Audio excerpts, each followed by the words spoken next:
আসসালামু আলাইকুম, আয়ান কুকিং স্টুডিওতে আপনাদের সবাইকে স্বাগত জানাচ্ছি মজার একটি রেসিপি দেখার জন্য। এবারের শাহী চিকেন রোস্ট কে কে পছন্দ করেন, তাহলে আজকের রেসিপিটি আপনার জন্য। খেতে অসম্ভব স্বাদ, আর দেখতেই পাচ্ছেন কালারটা কতটা সুন্দর হয়েছে। যারা ইউটিউব থেকে দেখছেন প্লিজ পেজটি সাবস্ক্রাইব করে দিবেন। তো চলুন চলে যাই মূল রেসিপিতে। প্রথমে আমি এখানে চিকেন নিয়ে নিয়েছি আর খুব ভালোভাবে ক্লিন করে নিয়েছি। এখানে আমার বর এর মধ্যে দিয়ে দিচ্ছে মরিচের গুঁড়া, লবণ আর হলুদের গুঁড়া। এখন দিয়ে ম্যারিনেট করে কিছুক্ষণ রেখে দেব। তারপর ফ্রাই প্যানে হালকা তেল দিয়ে আমি এটাকে 1 মিনিটের মতো করে ভেজে নিব। সে ভাজার কোনো প্রয়োজন নেই, 1 মিনিট করে ভাজলেই কিন্তু এনাফ, নয়তো বা নিচে আবার হার্ড হয়ে যাবে। সবগুলো উঠিয়ে নিলাম। এই তো উঠানো হয়ে গিয়েছে। এখন একই প্যানে আমি আরো অল্প কিছুটা তেল দিব। তেল দিয়ে এখানে পেঁয়াজ নিয়েছি আমি পেস্ট করা প্রায় 1 কাপ পরিমাণ, মানে পরিমাণ মতো দিয়ে দিবেন। দিয়ে এখন ভেজে নিচ্ছি। আর এখানে আদা রসুন এখন দিয়ে দিচ্ছি। এখন এগুলো দিয়ে খুব ভালোভাবে ভেজে নিতে হবে। ভাজা হয়ে গেলে এখানে আরও কিছু মশলা অ্যাড করতে হবে। তো এখানে আমি কালো গোলমরিচ, তারপরে এলাচ, দারচিনি এগুলো দিয়ে এখন আবার কিছুক্ষণ নেড়ে নিচ্ছি। তো এটা থেকে যখন হালকা গ্রান বের হবে, তারপরে কিন্তু এখানে এক এক করে সবগুলো মশলা অ্যাড করতে হবে।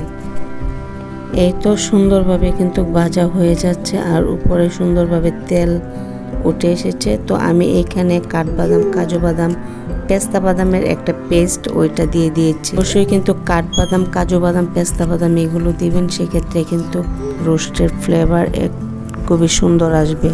এখন দিয়ে এখানে জিরা গুঁড়া দিয়ে দিচ্ছি। আর এখানে মশলা যা প্রয়োজন হয় সেগুলো এখন দিয়ে দিব।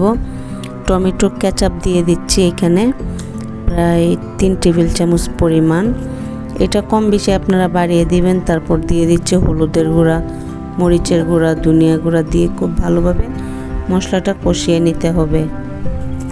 অবশ্যই খুব ভালোভাবে সময় নিয়ে কষিয়ে নেবেন। কষানো হয়ে গেলে উপরে যখন তেল বেশি উঠবে, এই পর্যায়ে কিন্তু দিয়ে দিবেন দুধ, বা এখানে দইও ইউজ করতে পারবেন। তো আমি এখানে এখন অ্যাড করছি। অ্যাড করে এখন আরও কিছুক্ষণ জাল করে নিব।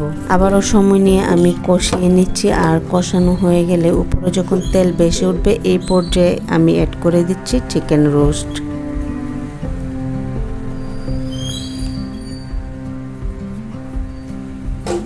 এখন সবগুলো চিকেন রোস্ট দিয়ে আমি নেড়ে চেড়ে অল্প করে পানি দিয়ে ঢাকনা দিয়ে রান্না করব কিছুক্ষণ পর ঢাকনাটা উঠিয়ে আবারও কিছুটা পানি দিয়ে দিচ্ছি।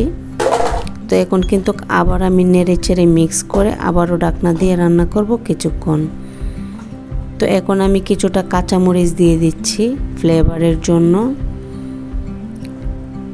এই পানিটা যখন শুকিয়ে আসবে, তাহলে কিন্তু আমার রান্নাটা অলমোস্ট শেষের দিকে।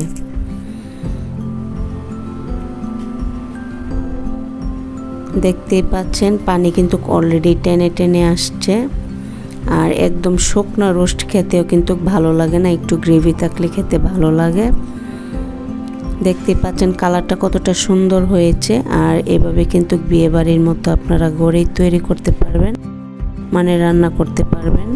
খেতে অসম্ভব মজা হয়। ভিডিওটি যদি ভালো লাগে আপনারা ফ্রেন্ডস ফ্যামিলির সাথে শেয়ার করবেন। যারা ফেসবুক পেজ থেকে দেখছেন পেজটি ফলো দিয়ে পাশে থাকবেন। আর যারা ইউটিউব থেকে দেখছেন প্লিজ পেজটি সাবস্ক্রাইব করে দিবেন। সবাই অনেক বেশি ভালো থাকবেন। আল্লাহ হাফেজ।